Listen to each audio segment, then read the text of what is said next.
Good morning, everyone, and it's good evening to our wonderful speaker, Richard, from London at the moment. But look, before we get into the really good bit, I do have to do some boring housekeeping for you all. If you do have any or experience any issues with the audio during this, we have got you on mute, but it shouldn't impact you hearing us.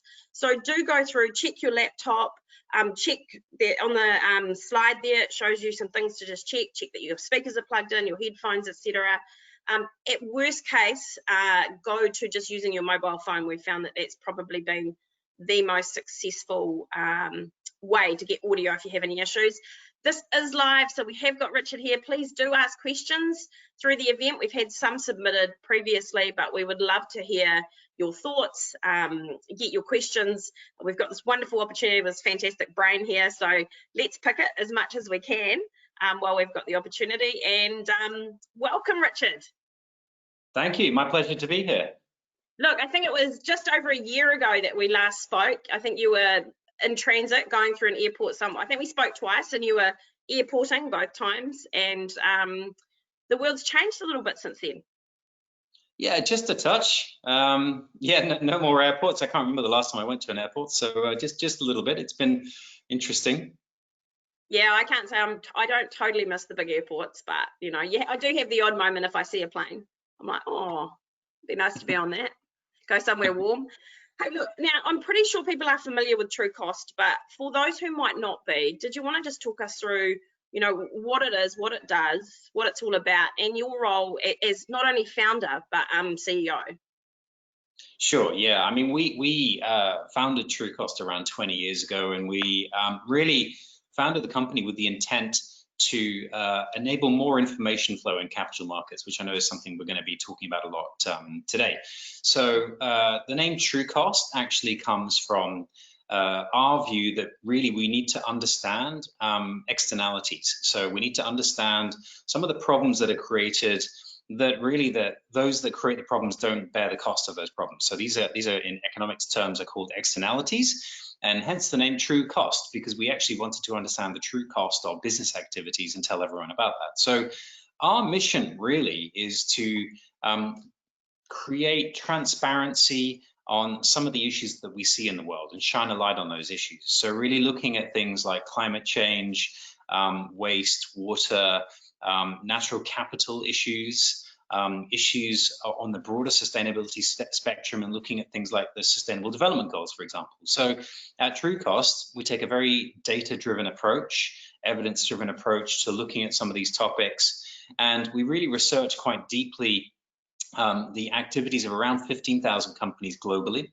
and we use a range of different techniques to look at those companies, and we present that information to the companies themselves, obviously, but also to the investment community, to banks, to regulators, to governments, and make that information available more widely. And that, in fact, that last part was one of the reasons why I sold Trucost to S&P Global. S&P Global is an organization that hosts or houses the world's largest rating agency, so S&P Global Ratings, but also the world's largest index provider, S&P Dow Jones Indices, and the Platts business, S&P Global Platts, is a business that really helps price things like oil and gas and other commodities in the world. And finally, the Market Intelligence division is a business that has it's a huge data and analytics platform used by about 250,000 users in the finance sector more broadly. So really integrating Trucost into what S&P Global has done was a job that I think has led to huge benefits as well. So I can talk more about that, but at Trucost, we're about transparency, we're about enabling decision makers in markets to make better decisions from the perspective of looking at environmental issues more broadly. And it gives that measure, doesn't it? I mean, we were talking just before, and I've had the luxury of playing in the data for our listed companies on the NZX exchange, and you know, I think I said it for disclosed, but I could get carbon data or carbon intensity data for every single one of the other companies that hadn't disclosed. So I mean, there's two sides to it, right? There's nowhere to hide, but at the same time, it's also probably if you know where your starting is, then you can know what you need to improve to. Yeah. I mean, I think disclosure is really important in today's day and age, and even more so during in the middle of a global pandemic. I think people are seeking a lot more information, you know, and especially in an era where there's heightened interest in markets, in ESG issues and climate change. So one of the big strategic challenges is around disclosure, and really I don't blame any particular set of organizations here in terms of whether it's, you know, the fault of a particular group of companies or whatever. This is just an issue because sometimes it is hard to know what to disclose and whether to disclose and whether it's worth disclosing, and there's a lot of things that you might get asked to do, and is this one of them that's worth doing? All I would say is there's a growing group of, this is what I would call a sort of back-to-back problem. So if we start at the top of the investment chain, there's a growing group of investors that have a huge desire to invest in climate change solutions and sustainability more broadly. You know, we're seeing basically the hugest wealth transfer in history is happening right now. So we've got a wealth transfer in the United States of $68 trillion moving from baby boomers to millennials. And at the same time, when you survey those millennials, you find that 67% place a huge value on making an impact and would rather invest according to ESG type principles. So looking at environmental issues, social issues, and governance issues. So there's no lack of capital seeking a home, a good home.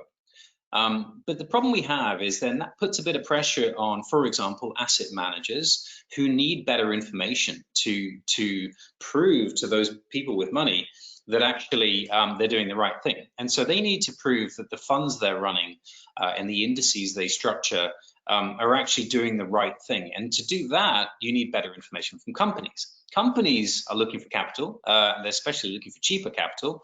And of course, they then ask questions of themselves and their supply chains to get better data flowing through the whole process. So really at the core of all of this is the need and desire, I think, for an information flow that starts all the way through from, you know, companies and projects and suppliers, all the way through to, you know, fund managers, analysts, and consultants, all the way through to organizations such as major pension funds and other asset allocators. And so if we align that correctly, we'll have, you know, a huge flow of information traveling in one direction and a huge flow of capital traveling in the other direction. And if I look at what's happening elsewhere in the world, that's precisely what regulators are seeking to enable, is, you know, the unblocking of capital to flow in a direction requires greater transparency and more data. Now, when you talk about the millennials who are looking for impact investment in this chain and everything, I mean, is it fair to say though, people still want returns? So this isn't kind of, you know, they're not expecting these to be social enterprise. They actually want returns for the right reasons. Yeah, they do. But obviously this group is seeking returns over a 30-year time horizon. So they're willing to wait a little bit longer for those returns. And this group is not willing to seek returns at any cost. So this is a group that is looking to find returns and make sure that once they can retire, they don't retire into a world that is dead. So I think it's a sort of, you know, definitely a balanced view that's required. And I think the major you know, asset managers in the world are starting to recognize that. They're building products and structuring products that are different, that are seeking to demonstrate that the funds that are being developed have a purpose. So, you know, this acceleration, do you think it was just natural progression, or has COVID had given it a bit of a kickstart? I think there was it's interesting, in different parts of the world, there was a kind of moment in time, if you like. So I would say that in China, just around 2015, maybe a little earlier, there was something structured called the Green Finance Committee. And that was chaired by Ma Jun, the then chief economist of China, and that had a big effect in China. Towards the end of 2015, 2016, you know, so similar time frame, the climate change conference in Paris changed everything for the finance sector. There was, for the first time, consensus that climate change was an issue for the world, and the finance sector had a duty to address that issue and could do something about it. Up until that point, it was seen as a third order effect that was not the responsibility of asset managers or banks. And so I think what we're seeing is all of this now accelerating during the pandemic. And the reason why is because there are structural changes happening in different jurisdictions in the world that mean that banks and asset managers were already looking at some of these issues very closely. I mean, the amount of times we've been asked for our data to do back testing, I can tell you hundreds and hundreds of times by different organizations. And just at the time the pandemic struck, what happened was expected, a huge outflow from equities at the start of the pandemic. So everybody fled equities and fled into other asset classes. Totally expected, that's what you would expect. But actually, at the same time, what we saw was an actual inflow into ESG funds at the same time. So it was bucking the trend, basically. And part of the reason for that was that actually it was becoming obvious that ESG funds were effectively performing better during this pandemic period than other funds. If you just take a look at the S&P 500, for example, the S&P 500 tracking during that time around 3% better than you know the S&P 500 ESG was tracking about 3% better than the S&P 500 index. And so ESG flavored funds were really doing much better during the pandemic period, and still are in most cases, and were attracting investment at a time when investors were actually really seeking to find some purpose for their money, as well as find some return. And so now that markets have stabilized somewhat, you really do see a persistence of that trend. And I think the largest asset managers in the world are recognizing this. And you have statements from some of the largest asset managers saying that actually their core recommendation now to their clients is to recommend ESG funds, not other funds. So they have a core recommendation. You have other organizations saying the core benchmark for all investments is an ESG or climate benchmark. And so I think there are some pretty remarkable changes happening that are structural in markets that are leading to greater inflows to ESG funds, which means a lower cost of capital actually for those companies that can prove they are doing something on environmental, social, and governance issues. And I wonder too if it goes into reputation, it goes into brand. It's kind of the first time that I've noticed that the investment world is spilling into the consumer market world. It's almost like all the moons are starting to align a little. So whatever your investment story is around climate change, etc., potentially that could be working in your branding or capital markets, consumer market space as well. Yeah, exactly. And so we've seen huge commitments from organizations like Unilever. We've also seen massive commitments from some of the oil and gas majors. So at the same time, the oil and gas majors have been hit with a very low price of oil, and in some cases some pretty serious issues that they've had to deal with. So resource intensive companies of various types have actually taken a really careful look at what they're doing. And in fact, only today BP launched their new scenarios for the world, and in 2 of them, oil demand has already peaked.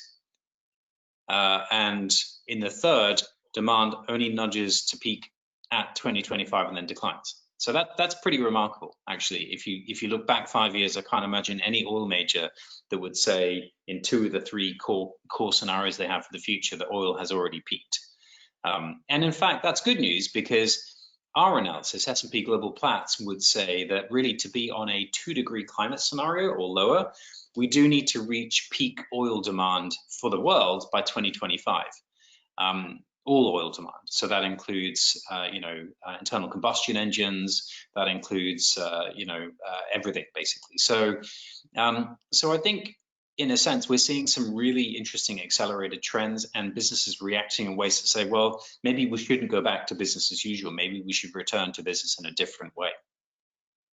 Yeah, I talked to someone the other day, and they did sort of say, oh, this will blow over. This is just it's a bit of a fad, and it's not. I mean, it's clearly it's in ground, and I guess the expectations of what good looks like will continue to grow, won't they? Or what's acceptable. The asset managers and that whole chain are going to push for more. Yeah, and I don't know what the experience of GDPR is in New Zealand, but in a lot of jurisdictions outside of Europe, when they had to comply with data protection rules, suddenly had to come up to a bench of Europe's GDPR. It was painful for many, but that's actually what happened. I would say that the very same is going to happen on disclosure for fund managers. So by the end of next year, fund managers will have to disclose in alignment with the EU taxonomy. And the EU taxonomy defines activities that are sustainable. And by omission, those that are not on the list are not sustainable or are not classified as sustainable. So that's by the end of next year. So every fund in Europe is going to have to do that. Now, I would expect to see, in a similar way to GDPR, that type of disclosure regulation that is hitting fund managers who are then reporting to retail investors and institutional investors.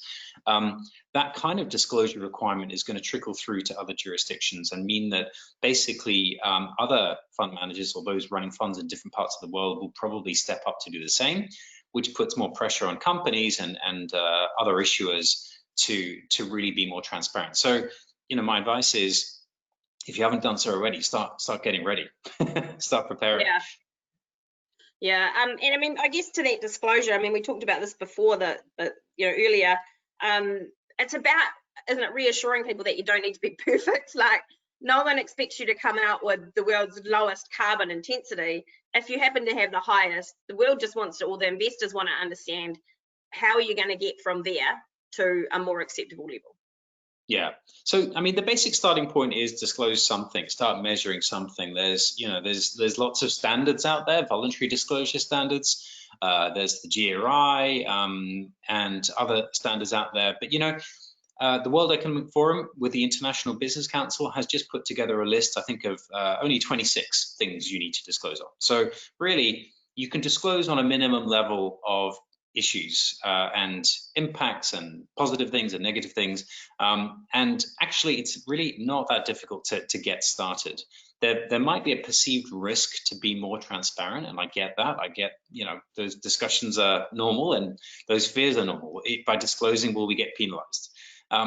But if I think about disclosure over time with some of the companies that we've analyzed, there is a general progression of fear, don't disclose, fear, measure, don't disclose, lot of pressure, disclose, and then once you disclose, you have to start managing that impact. And the process of disclosure to managing the impact down is rewarded actually by markets. So it's that, whereas the process of not disclosing, that absence of information is penalized.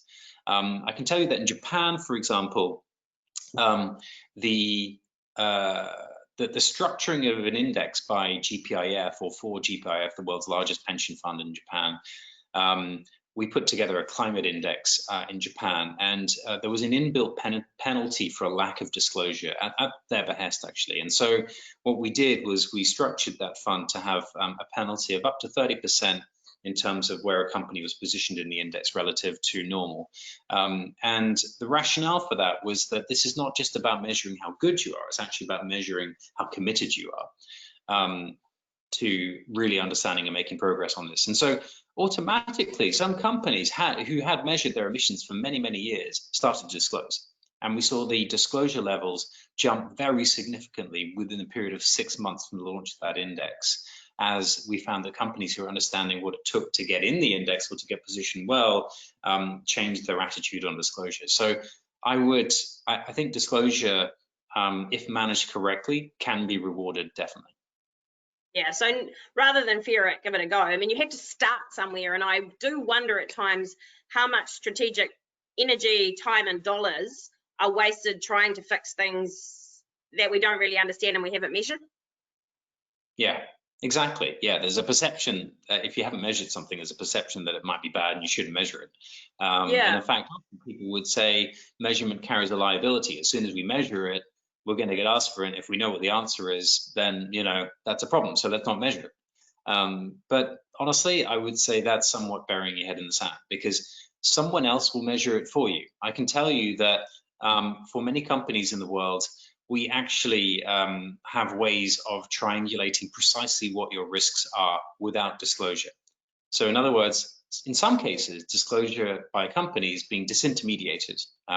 So let me give you an example. We look at climate-related physical risks, because whilst you have some investors that are really focused on, making sure that they're investing in companies that are reducing their emissions and reducing their impact over time, the flip side of the coin is if policy is ineffective on imposing things like carbon taxes and things like that, then you might find that actually the impact of an ineffective and weak climate policy is not nothing.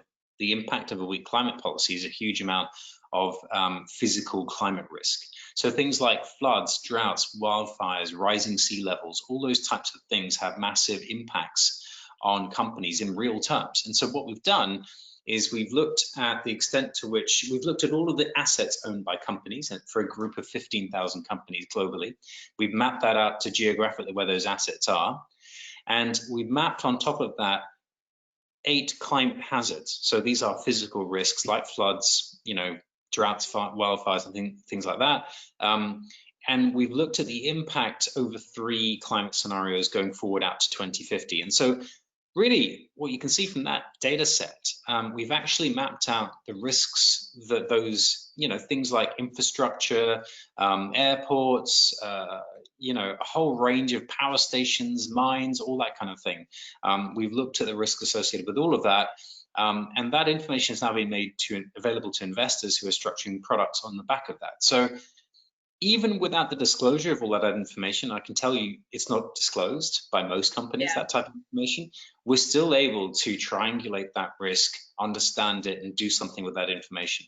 And central banks are also doing the same in terms of climate stress testing. They're doing stress testing with inadequate information in some cases, imperfect, I should say, information in some cases, but actually it doesn't mean you shouldn't do it.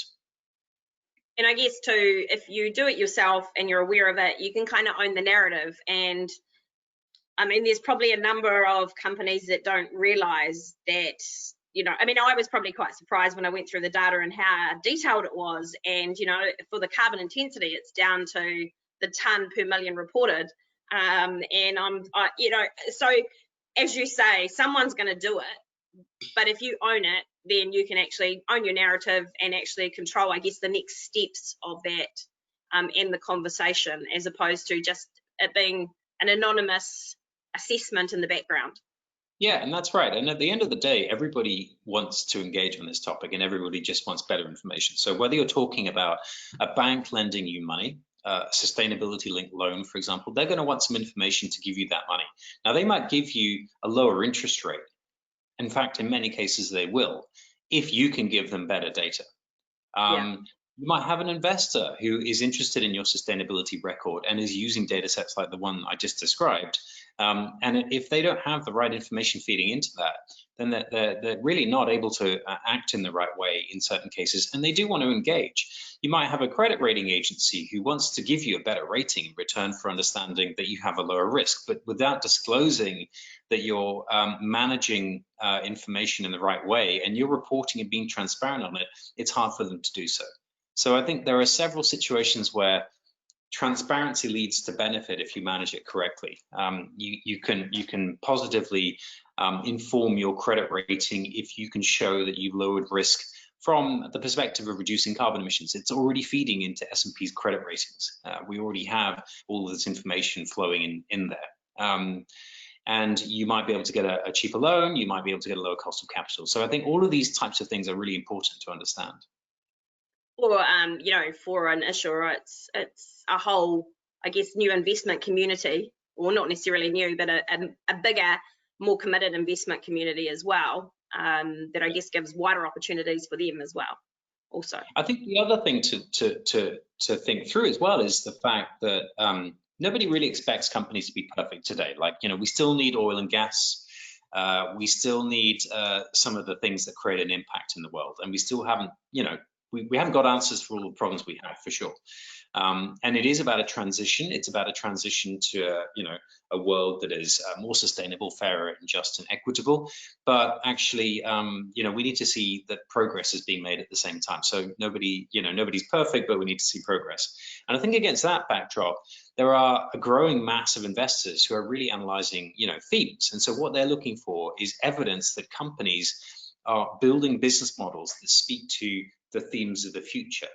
And so, for example, if you take a look at the Sustainable Development Goals that the United Nations have developed and that nearly every country in the world has signed up to, there's a growing group of investors who are using the Sustainable Development Goals and mapping that to companies to see the extent to which companies are going to be well positioned to help us solve the problems of the future, which frankly for them should help, right? They should be able to make money out of that if they do it correctly. But it will also have a dual purpose of helping us achieve some of the goals that are, address some of the issues that are really problematic. So I guess, so then I think, well, from my perspective, I guess the next step or the big step or global game changer was TCFD as well. So that's kind of taking it to that next stage, isn't it? So what are the potential impacts on profitability? How are you going to deal with it, getting into that more strategic area? I guess as an exchange, what should we be thinking of to really support? Because, it sounds scary, TCFD. To start with. So, what as an exchange, what can we be doing to help people or help out issuers who are going to have to go on this journey sort of in the 2023 sort of time frame? I think the reporting period, 22, 23, I think. TCFD is a hot topic right now, and I think that New Zealand has an opportunity to take some leadership here, definitely. I think you already have some net zero goals out to 2050. And so actually there's an opportunity here to say, yeah, sure, we have these goals. These are goals we can relate to. We have some scenarios that we can map out and we can think about the future. And I think in the process of going through a TCFD analysis, you derive a huge amount of benefit. So what I'd recommend is that really, honestly, every company does a TCFD assessment, no matter how rudimentary that is. And the real reason why is not just for reporting purpose, it's the benefit that you get out of doing that type of assessment. So I can tell you that S&P Global, the very first thing that S&P Global did when I sold Trucost to S&P Global was we undertook a process to look at TCFD and to do the TCFD work, the hard work that is required to do it. And the reason why we did it, and I was pushing to do it, and we did do it, we're now on our second annual TCFD report, which we launched last month, was really because the process of doing that taught us a lot about our business. So what the TCFD requires you to do is to really understand risk in financial terms. And so that's the kind of analysis actually that finance teams can get to grips with. It's something sometimes new for them. They can get excited by that. And it's a very worthwhile exercise to go through, because what you find is that, guess what? Your business faces risk. It's inevitable. It might face risk due to, I don't know, a loss of customers in some way, right? And I can tell you there are parts of S&P that will be exposed to the fossil fuel economy. So that's a risk, right? And inevitably you then go through a discussion of, well, should we disclose that risk and should we quantify that risk and all of those kind of things? And that's healthy to have that discussion. And then once you understand that your business faces risk, and I can guarantee that every single business listed on the New Zealand Stock Exchange faces risk of some sort due to climate, you'll identify opportunity. And so we clearly identified an opportunity to take some leadership on climate and to look across our business at the ways in which we could integrate intelligence into our business that would be beneficial. And so we found for S&P Global, and every business will be slightly different, but we found that our biggest risk was actually the risk of our customers being impacted by climate change. Our own operations in financial terms are relatively, small. We're a financial services company. Our kind of footprint on the planet is relatively small, but the footprint of our customers is obviously enormous. We're the world's largest rating agency, for example. And so what we found was really it's incumbent on us to build climate solutions that we feed into the way in which we work with our customers to help address climate change more broadly. And so the process of going through the TCFD meant we ramped up our investment really significantly in climate change solutions for our clients, because we realize that will mitigate our risk and also present some opportunities. And I can tell you, every business that goes through this process gets through exactly the same set of realizations. And in fact, we've just launched a TCFD microsite. On there, you can see a ton of information. We've got 6 case studies on there from the likes of Ford, Ontario Teachers Pension Fund, State Street, and the Bank of England. And so quite a wide range of kind of different types of organizations that we've worked for, and a wide range of different sort of experiences that they've had going through this process. But it's a very worthwhile process to go through. Might sound onerous, but there's a lot of tools available, a lot of capabilities out there, and a lot of data sets that can be leveraged. So yeah, more than happy to share information on the microsite if that's something that people would be interested in. Yes, please do.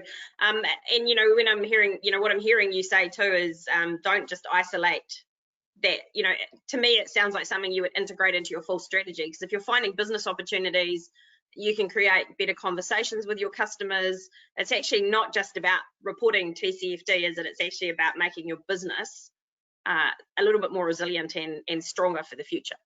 Yeah, that's right. And we even found that our analysts, those analysts that cover S&P Global, picked it up and started to incorporate our forecasts on how we're addressing climate risk from a solutions perspective, and picked it up and integrated that information into their forecast on S&P Global, which improved our share price.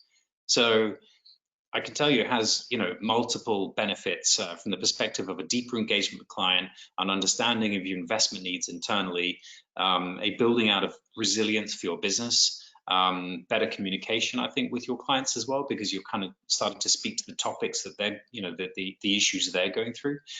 So it had a whole range of benefits for us. And you would imagine as a financial services company, well, TCFD, what does it really mean? It's like, you know, we're a low impact organization. Not necessarily true.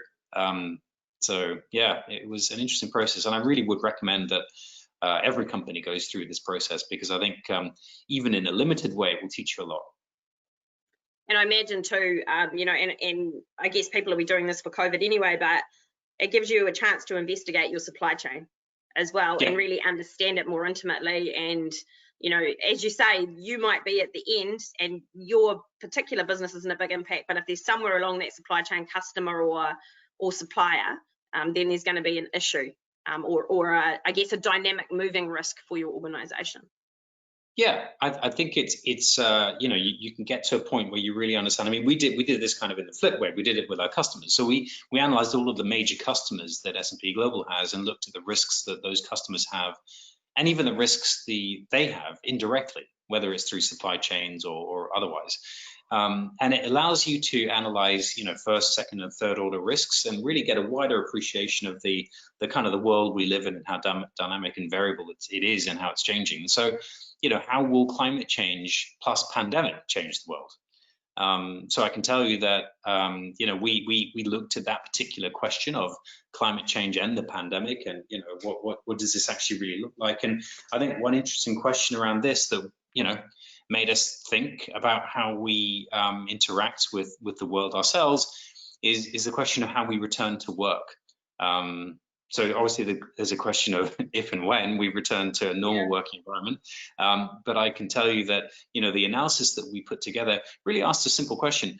If we return to work in a way that was climate compliant, in line with a 2-degree scenario, for example, what would that actually look like? And so for various organizations, that you know, the answer to that is different, obviously, but I think that if you look at things like the passenger transportation sector, if we chose to continue to work from home for 3 days out of 5, that would actually put the entire passenger transportation system on a 2-degree scenario.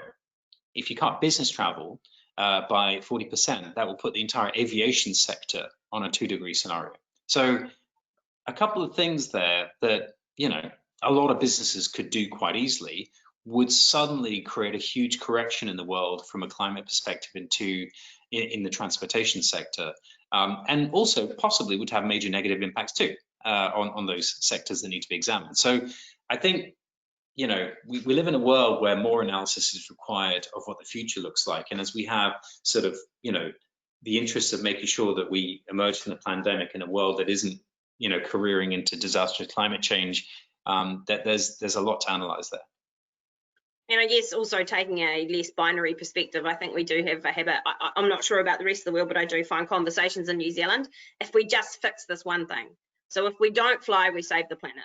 If we have no cows, we save the planet. If we have no petrol cars, we save the planet. And I think we get into these, I guess, this binary thinking, and we believe it's one solution, but it's actually going to be a holistic way of looking at life, isn't it?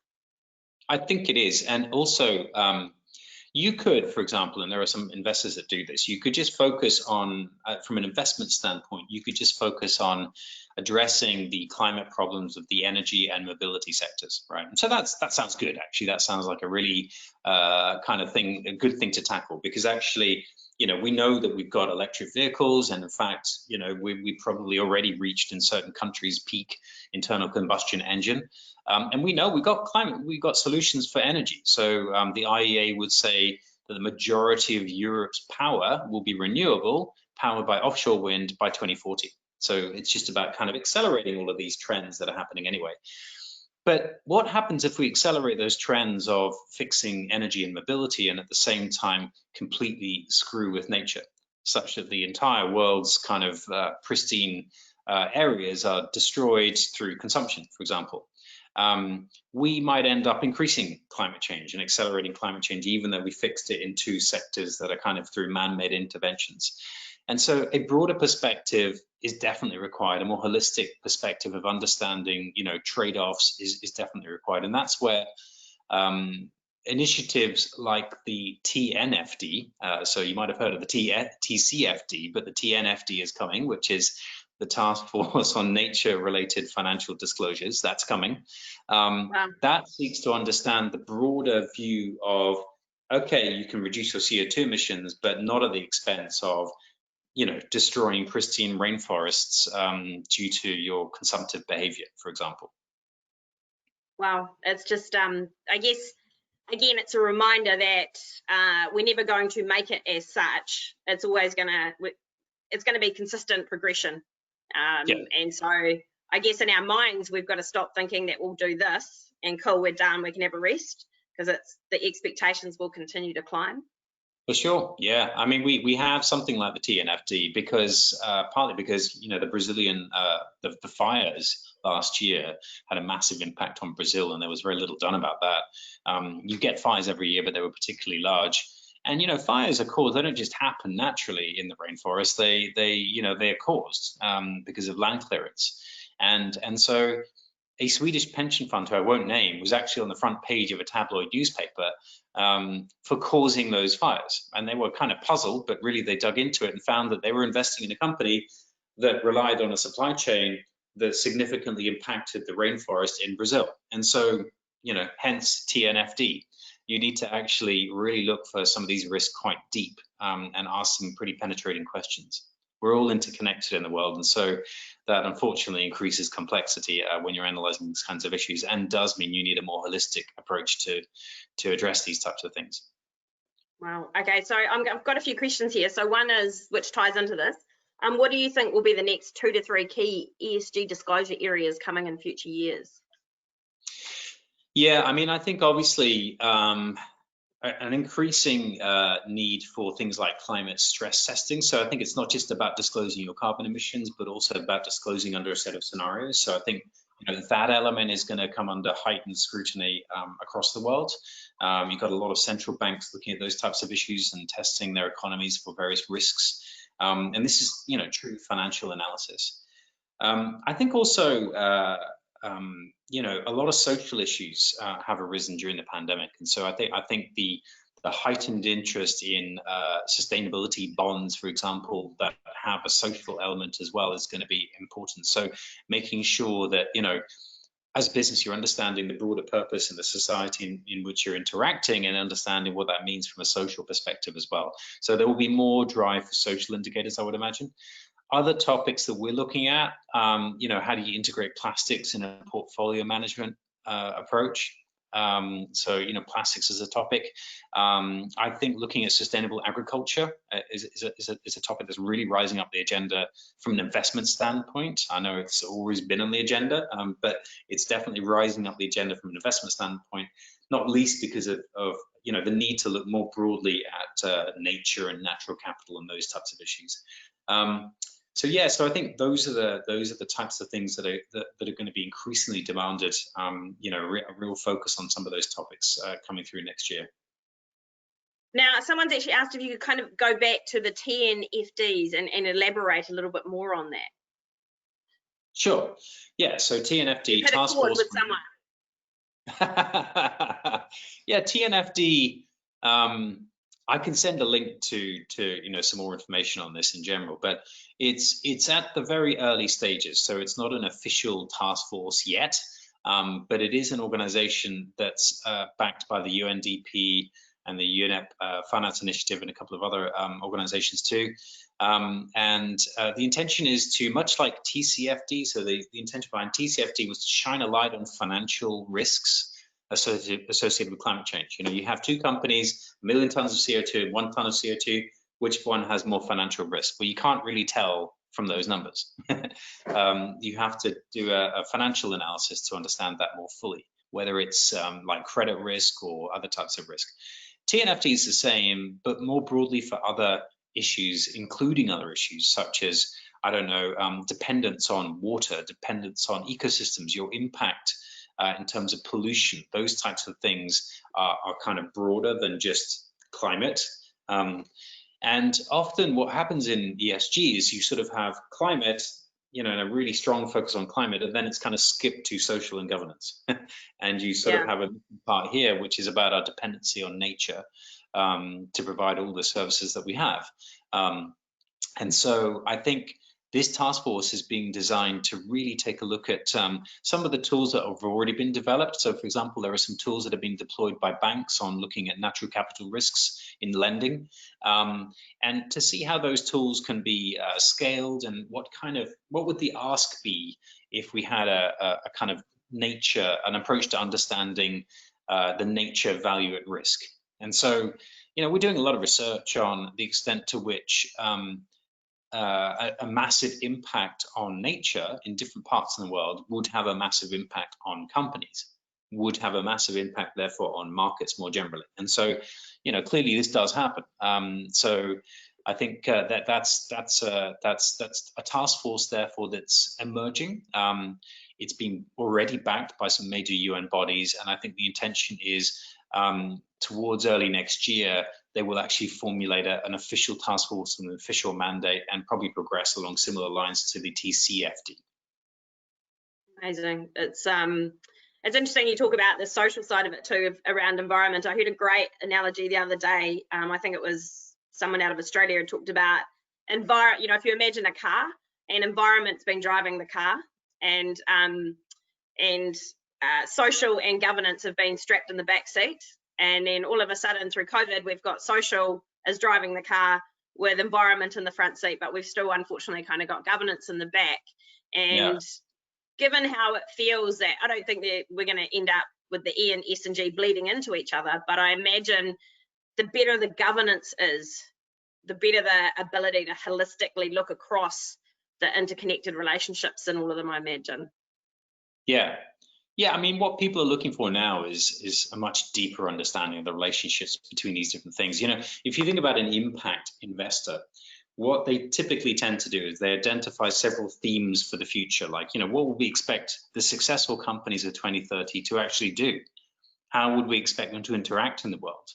How do we expect those companies, what are the sort of criteria that would make them successful? And those criteria are obviously, making sure that from a social perspective, they pursue a business model that isn't damaging to society, isn't seen as sweating society for money, basically. They are perceived as being responsible and possessing of good business practices. And at the same time, how is that also linked to how products are manufactured, circular economy issues, zero plastic issues, all those types of things will weave in as well. So I think these are all literally interconnected. I mean, nobody wants to go to a beach full of plastic. Is that an environmental issue or a social issue? Human health. Nobody wants air pollution. Is that an environmental issue or a social issue? Well, it's a social issue if you're in hospital with respiratory failure because of air pollution. So these are very interconnected issues, and I think I think there is a recognition of that, but the analysis that we're being asked to do is becoming ever more sophisticated, and ever more linked to actual, real world financial analysis. So how do you weave social into a credit assessment? The license to operate of a company, for example, is integral to its creditworthiness. So how do you take a look at that? And those are types of things that we're looking at. Spins my head. It's great. I love this. It's actually, I'm becoming a real ESG nerd, to be honest. I'm really engaging in it more and more. Now, I've got a question here. Can you speak to the difference in metrics ratings reported by the ESG providers, i.e. MSCI versus Sustainalytics versus S&P Global? Why is there a difference? Good question. Yeah.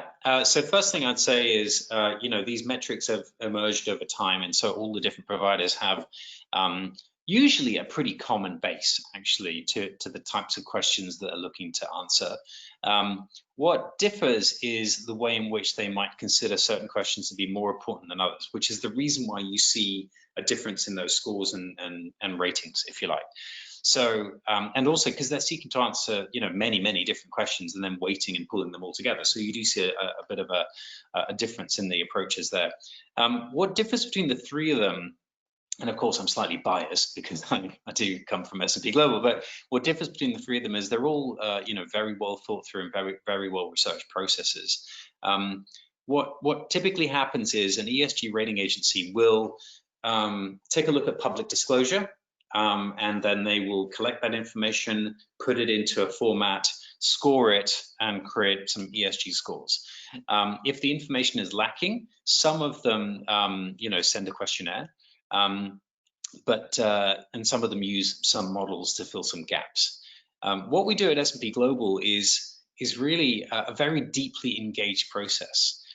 So as part of, at the beginning of this year, actually, we acquired an organization called SAM from Robeco SAM, which is an asset manager. And Robeco SAM helped S&P run the Dow Jones Sustainability Index. So they provided a lot of the information input to that. So that is now part of the S&P family. And what we do with the SAM process, if you like, is to make sure that all of the companies, this isn't just a sort of like we're going to smash and grab, like we're going to grab your information from your website and then run away and score it and not tell you about it. This is a deeply engaged process with companies whereby companies are invited to participate in a questionnaire approach, but it's really deeply engaged. They have access to the analysts. There's a kind of process which allows those companies to submit private and confidential information that is not in the public domain through a kind of an assessment process. And what that means is that the scoring that is produced by S&P Global, if you like, on ESG, does actually combine public information as well as some private information. And we feel that's really important. First of all, it allows the company to tell their voice into a score, if you like. So provide as much information as possible into the scoring process, some of which is quite sensitive. Secondly, it allows the analysts to really understand what the company's thinking is much more fully than just looking at a policy statement on a website. There's a really deep engagement process. And of course, like if you're talking about something like, I don't know, what is your capital expenditure over the next decade to address climate risks? That's not necessarily the kind of thing that you would expect a company to public disclose, because it might be competitive. But the disclosure through this process to S&P Global means we can take account of that information, we can integrate that information into our scoring approach, and the information can also be integrated into things like credit ratings. And so it also actually feeds into other aspects of what S&P Global does. There's a bit of a follow-on to that question too. They've put, will you work towards creating more consistency? Or is there a desire to have a bit of uniqueness so that there's, I guess, a different level of validation? Consistency with the other providers? Yeah. Yes. What I would say on this is a couple of things. So first of all, I can understand why there's a difference in these scoring approaches, and here's why. You wouldn't expect, let's say you have 6 sell-side analysts who are analyzing one company, right? You wouldn't expect them all to come to the same point of view on, whether a company is a buy, sell, or a hold. they're going to have a divergence of opinion, right? You're going to have a range of different opinions, and the reason why is because they're analyzing a lot of different information. That they're coming up with their own view, and their view may be different. And I think that is exactly the same with ESG scores. You wouldn't necessarily expect different providers in the marketplace who are analyzing a wide range of information to come up with exactly the same view. Having said that, I do think that it is incumbent on those that are producing ESG scores to come to some kind of agreement on what is a core set of indicators. And the reason why, and I think this is a super important point, we need to make it easy for companies to report a core set of indicators when they're getting started on ESG. So I'd really like to see every company in the world, regardless of size, find it relatively easy to produce some base level information. Now, I'm not talking about sector specific TCFD requirements. I'm just talking about a base level of information that we really should expect every company in the world to produce. And I think that's essential, because it allows, it just takes the burden of making the decision about that core off the plate of the companies in the first place, should make it easier for companies and issuers to provide that information. And we need to get there, because actually, to be honest, when you look at disclosure anywhere in the world, it's sort of the largest companies are quite good, and then it drops off a cliff. And so we really have not just imperfect information, we don't even have coverage for some of the investors, and we need the coverage on a base set of information. I'd sacrifice sophistication for coverage. Agreed. Get us started. And so, we're working on that. We're looking at that. That's something we're looking at with people like the World Economic Forum and the International Business Council to make sure we achieve some kind of consensus around what is a core set of information. The other reason why that's super important is because disclosure is not just about disclosing on a company's overall entity. If you're issuing a sustainability linked loan and you want a bank to back it, right? You want a bank to give you that loan or a bond, you need to give information about the bond, the specific things that are being financed. If you're making a claim about a product, in the future, you're going to need to make sure you make a claim about that product which is linked to the product. It's not about your company's credentials, it's about the product's credentials. And so we're going to need to see information sets at different levels of an organization, and it needs to all be consistent. So we really need to make it easier to have a common set of information at all different levels flowing through the market and to consumers as well. Yeah, and I guess it's again going away from that binary thinking that Trucost don't send through to asset managers something that says XYZ Limited, tick, invest. It's literally data that then they make the decisions around what looks good, what's acceptable, what fits in with their parameters. So a couple I've spoken to have said that they enjoy having the different companies' information because they do kind of calibrate across them. So I guess it's that whole back to validation and rather than consistency, I guess having something that you can calibrate and look through.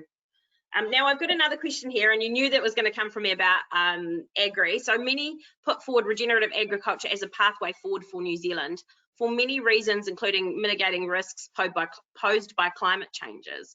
Please, could you share your views about regenerative farming? Well, I mentioned the TNFD, so the Task Force on Nature-Related Financial Disclosures. I think any sustainable agriculture practice has to fit within the context of that. So I really do think that, agriculture is a topic that's not well understood actually by the financial system as a whole, but is currently, frankly, laden with risk.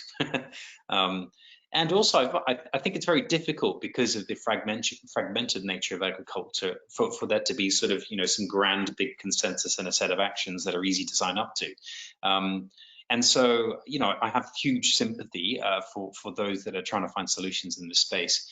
I think the only thing I would say is that actually what is really necessary is like a consistent kind of baseline of analysis about solutions. So there are plenty of solutions posed to plenty of problems, but we use a kind of highly rigorous approach called a net benefit analysis. And what we tend to do is, even when you're comparing a coal-powered power generation plant with a wind farm, what we'll do is we'll say, okay, obviously the wind farm is better than the coal plant because the coal plant produces emissions and the wind farm doesn't, right? But it's not as simple as that. We have to take a look at how the wind farm was constructed and you know what the emissions are associated with that. If you're looking at an electric vehicle over an internal combustion engine, you have to take a look at lithium, and this is what speaks to wider issues, social issues, for example, and battery production and things like that. So it's not quite as simple as just saying this solution is the right one, because it's always a bit more complicated than that. So all I would ask is that there's some rigor and analysis associated with looking at different solutions that take account kind of a net benefit approach, looks at a range of, you know, the negative and the positive. What we quite often find, especially with things like the sustainable development goals, is you'll find organizations saying, you know, we're really good because we satisfy SDG 15 and SDG 4, and we're excellent on those two. But what you will also find is they're really bad on 7 and, you know, 17, for example. But they won't talk about what they're really bad about. And so, you know, you need to consider the net position. You know, when you take away the bad and you add the good, what is the net position? And that's what I would suggest about these different interventions and solutions, is that, you know, we have a deeply rigorous approach to analyzing, you know, the costs and the benefits to the planet. Yeah, I guess if someone's trying to lose weight and they're chain smoking to do it, they might be getting lighter and looking more healthier. However, the way they're going about it, the net outcome is not necessarily going to be the best. So again, it's trying to get people out of that binary thought process. Yeah. Now, look, I'm really conscious we're taking time away from your family tonight, but I do have one more question. So someone's asked, could you please provide an overview of noteworthy cases you have completed that demonstrates the genuine insights you have covered? Sure. Yeah, I mean, I referenced the microsite we put together on TCFD. So that is a bunch of case studies on precisely, you know, quite a varied set of case studies actually on how we've looked at scenario analysis, for example. We've also got some research notes that I can, you know, make accessible to everybody on our COVID-19 research, for example, and on our credit research too, which might be interesting to some, and also on our physical risk research. So, for example, we found that when you take a look at the S&P 500 and you look at all of the different things that, you know, the companies in the S&P 500 own, about 60% of companies in the S&P 500 are exposed to high climate change physical risk under a business as usual scenario. So we do produce quite a lot of research and put that out there. I'm more than happy to share some of those case studies if that's relevant. Cool. So look, what I'll encourage people to come to me, and I can connect them in with any of the research or anything that we have there, so that so we keep the conversation going. I guess this is just it's a great way to start a morning, by the way. Probably not the best way to finish your day. You're probably exhausted. No, it's been a pleasure. Absolutely. Yeah. It's just been incredibly inspiring. I'd love to get a chance to talk to you again as we get further down our journey. Would love to have you out to New Zealand. Yeah, absolutely. When I can, for sure. Yeah. It's a big goal to get you out here. But look, thank you so much, Richard, for your time and your generosity with your time. And have a fantastic evening and a great day tomorrow. Thanks so much, and take care, everyone. Thank you for inviting me. Thank you. Take care.